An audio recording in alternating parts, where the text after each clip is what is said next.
Hello everyone, welcome back to another episode of Technologyglance.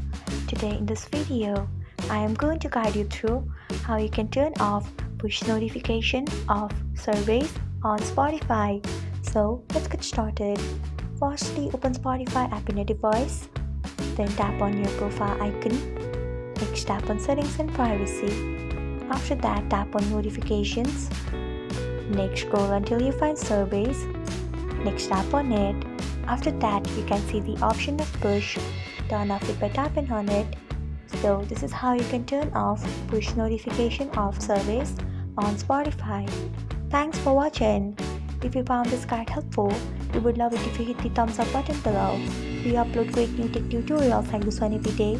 So do not forget to subscribe to our channel and hit the bell icon so that you'll never miss another update.